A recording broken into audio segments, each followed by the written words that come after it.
¿Qué tal amigos? ¿Cómo estáis? Os traigo un libro que se llama La Luna, color sangre, pues está en italiano, ¿vale?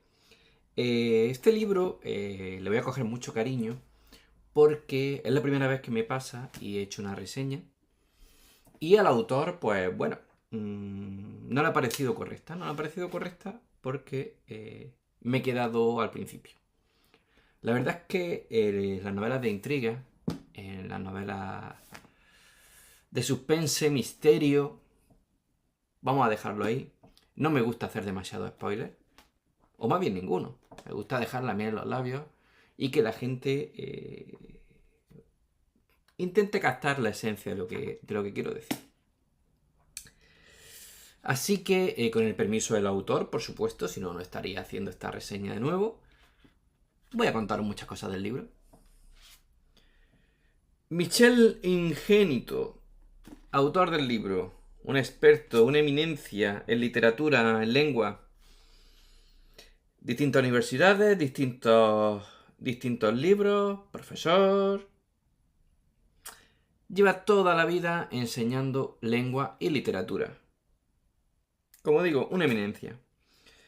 Y de su pluma ha salido La Luna color sangre o color sangre, si lo decimos en español y en castellano.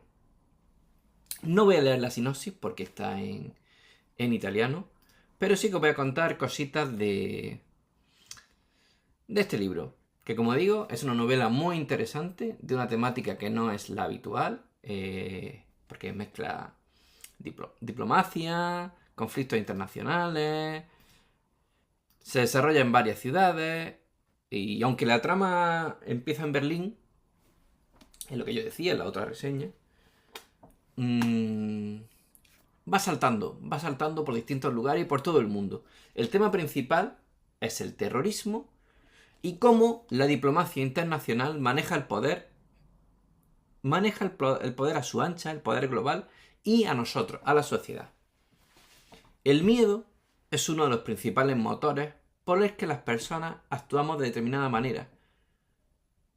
Incluso por culpa del miedo, a veces hacemos cosas irracionales que jamás pensábamos que pudiéramos hacer. La obra va saltando en el tiempo, el primer capítulo de 2002, el segundo en 2012, y ya desde este inicio se ven cómo se toman decisiones, la alta esfera, que van en contra de nuestra voluntad, del bienestar del ciudadano. Efectivamente, ellos tienen el motivo de que para evitar tensiones políticas, tensiones entre países, incluso guerras. Sí, pero ¿a costa de qué? ¿Por qué nos engañáis? Eso es lo que pretende decir o poner de manifiesto el autor con esta novela. Hay un ejemplo, y no me importa hacer spoiler ya que al autor le gusta.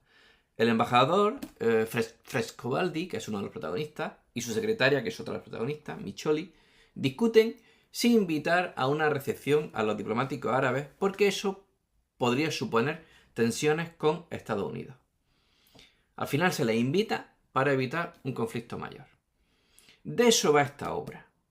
De eso, entre otras muchas cosas. Se habla de adoctrinamiento a los nuevos soldados y a las alianzas que hay entre mafias internacionales con grupos terroristas para financiar las guerras. Pone los pelos de punta, pero nada que no nos sorprende. Puede ser perfectamente un ejemplo de lo que ocurre hoy en día. Las personas que tienen poder venden armas a cambio de dinero. ¿Dónde están los escrúpulos? Para financiar una guerra santa, por ejemplo. Los mismos que están involucrados son los principales en fomentarlo. ¿Por qué? Porque les interesa. Va saltando el libro en capítulos, en historias, y en los siguientes se habla sobre cómo las heridas del pasado te incitan a odiar el presente. Por ejemplo, uno de los personajes principales, Ahmed, recibe una carta para ser el principal eje de un ataque terrorista. Y se deja llevar por su sed de venganza ante lo que le ha ocurrido. Algo importante que hay que resaltar es que la operación secreta que se desarrolla en el aeropuerto de Berlín porque podemos destacar como tema también principal de la historia la vigilancia constante de los servicios de inteligencia, aunque nosotros no lo sepamos, pero están aquí, y también la preparación tan buena que tienen toda la clase de ataques terroristas. Esto te lleva a plantearte algo, por lo menos lo he hecho conmigo. Para prevenir, ¿se puede mejorar la vigilancia? ¿Es posible que sea eso en lo que fallamos? Quizá no. ¿Se necesitan más expertos? Como en la CIA. O por el contrario, las personas que preparan esos atentados, que como digo, están muy bien preparados, van por delante. Vamos a pensarlo. Y ahí lo dejo. Hay un punto de la trama que a mí me ha gustado mucho, que se desarrolla en Pakistán, en Karachi, y en el que se habla sobre las reuniones clandestinas. Y aquí el lector puede ver cómo funciona todo esto por dentro, es decir, cómo se preparan los temas de los que se hablan. Y ya un poco más adelante, el autor nos plantea el trabajo de la CIA.